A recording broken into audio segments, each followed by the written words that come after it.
Good afternoon. So guys, I just wanted to know, do you know if we're in a buyer's market or are we in a seller's market or even a balanced market?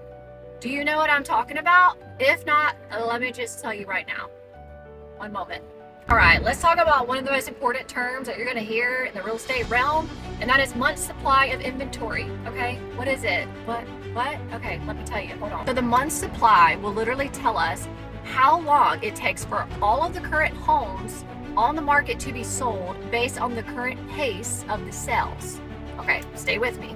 Okay, for example, between 0 and 3 months of inventory is basically a seller's market. So the sellers have more negotiation power. There are more buyers than there are homes on the market. Homes tend to sell faster, and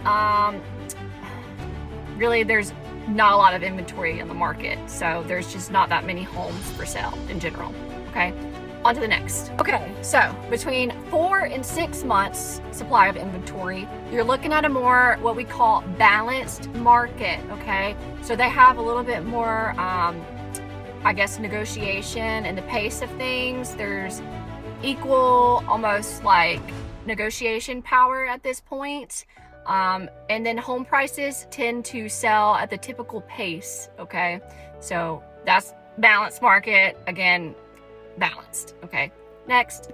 Okay, if it is going to be 6 up or more than 6 month supply of inventory, then we are in what's called the buyer's market. So if we're in a buyer's market, that means that there is more homes on the market than there are buyers. Okay, that means that sellers may have to come up with more concessions for the buyers.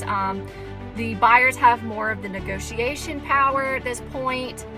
You're also going to see homes sitting on the market a lot longer than average.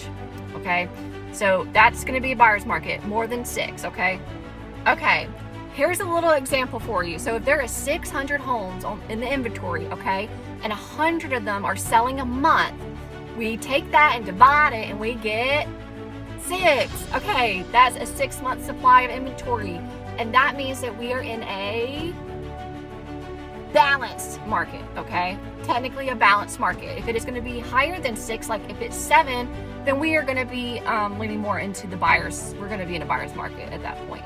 So, okay, you with me? So if you ever have people asking, like, are we in a seller's market, a buyer's market? All you really need to find out is what is the month supply at? Okay, what's the number? That's how you can tell, are we in a seller's market, buyer's, or balanced market in general. If you're curious to know what your month supply is in your area, let me know. I just did a whole rundown at the brokerage and crunched the numbers, and pretty much overall though, we're seeing a balanced market in the Athens surrounding area. Talking between like the 4.5 month supply inventory in general. But if you don't know what yours is, I'll tell you. Okay, just let me know. But yeah, so thought that was a little bit interesting. So okay, well, with that being said, I will talk to y'all later, and y'all go have a good day.